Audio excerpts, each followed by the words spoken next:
Morning student, online tutorial Hindi class lecture 21 में Hindi grammar के class में स्टैंडर्ड 5 एंड 6 के बच्चों का स्वागत है। बच्चों, आपने प्रीवियस लेक्चर में वर्ण विचार के बारे में पढ़ा था। इस चैप्टर में आपने वर्ण, उसके दोनों भेद, स्वर और व्यंजन के बारे में पढ़ा।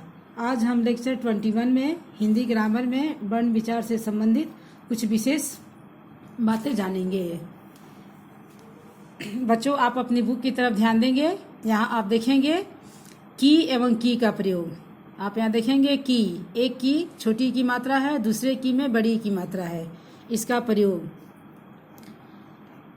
इनका प्रयोग बच्चों आप अलग अलग ढंग से किया जाता है, दोनों का अर्थ भी अलग होता है।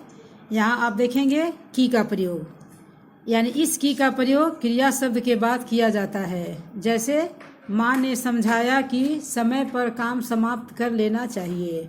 यहाँ देखेंगे आपका नियम कर रहा है कि इस की का प्रयोग आपको क्रिया के बाद होता है। तो यहाँ आप देखेंगे माँ ने समझाया, यानी समझाना यहाँ क्रिया है, इसके बाद की का प्रयोग किया गया। दूसरे वाक्य में देखेंगे पिताजी ने बताया कि आज सारी दुकानें बंद हैं। फिर यहाँ दूसरे वाक्य में देखेंगे बताना, बताना भी यहाँ क्रिया है, उसके बाद की का प्रयोग किया गया है। रामू ने पूछा कि क्या सब सो गए हैं।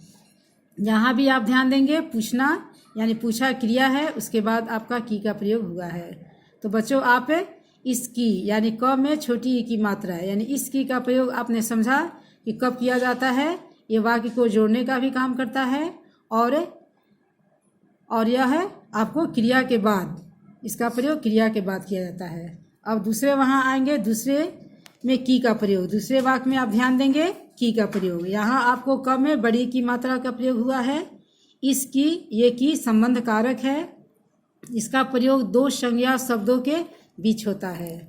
ये दोनों में संबंध बताता है। जैसे यहाँ अब आप वाक्य पर ध्यान देंगे, यह मीना की किताब है, यानी यहाँ यह मीना की किताब है। यह किसकी किताब है? मीना की किताब है। तो यहाँ मीना और किताब ये दोनों क्या है? संज्ञा है। मीना आपका व्यक्तिवाचक संज्ञा है, किताब आपका जातिवाचक है। दोनों में संबंध बता रहा है कि। यहाँ दूसरे वाक्य में देखेंगे दादाजी की लाठी बहुत मजबूत है। यहाँ भी आप देखेंगे कि दादाजी और लाठी ये दोनों आपका संज्ञा है और दोनों के बीच ये संबंध के बीच आया है की का प्रयोग। तो बच्चों, आपने दोनों की का प्रयोग आपका अर्थ आपने समझा। कई बार फिर एक और बच्चे ध्यान देंगे, फिर कई बार की जो है यह है आपका इसकी, जो अभी आपने पहले वाक्य में पढ़ा कि इसकी का प्रयोग आप दो संज्ञा के बीच करते हैं। और यहाँ आप देखेंगे यहाँ की का प्रयोग क्रिया के रूप में भी प्रयुक्त होता है।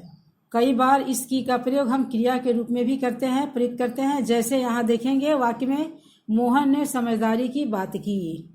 मोहन ने समझदारी की बात की। यहाँ देखेंगे की करना, यानी की का अर्थ हो गया यहाँ पर करना, ये आपको क्रिया हो गई।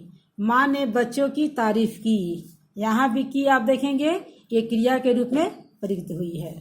अब बच्चों आप देखेंगे, अब आपने यहाँ पर आपको तीन तरह से इसकी का प्रयोग हुआ और आपने समझा। आप अपनी बुक को पढ़ेंगे, फिर ध्यान से इसको समझेंगे। यहाँ आपका री की मात्रा है। अब री की मात्रा का प्रयोग देखेंगे, इसका उच्चारण री की तरह किया जाता है। जैसे आपका कृषि है, प्रकृति है, गृह है, श्रृंगार है। इसको हम लिखने में, उच्चारण में री करते हैं, लेकिन लिखने में यह मात्रा में होता है। यहाँ देखेंगे क में री की मात्रा लगा हुआ है। प्रकृति, यहाँ भी क में री की मात्रा है, ग में भी गृह की मात्रा है और श्र में भी री की मात्रा है। तो बच्चों, आपने आज इस वर्ण विचार चैप्टर में आपने कुछ विशेष बातें आपने जानकारी प्राप्त की का प्रयोग हम किस तरह करते हैं, री की मात्रा का भी कैसे हम प्रयोग करते हैं। इसका लिखने, उच्चारण में री होता है मगर लिखने में यह मात्रा होता है। बच्चों, अब आज नेक्स्ट क्लास में हम इससे आगे आपकी चर्चा करेंगे। आज के लिए धन्यवाद।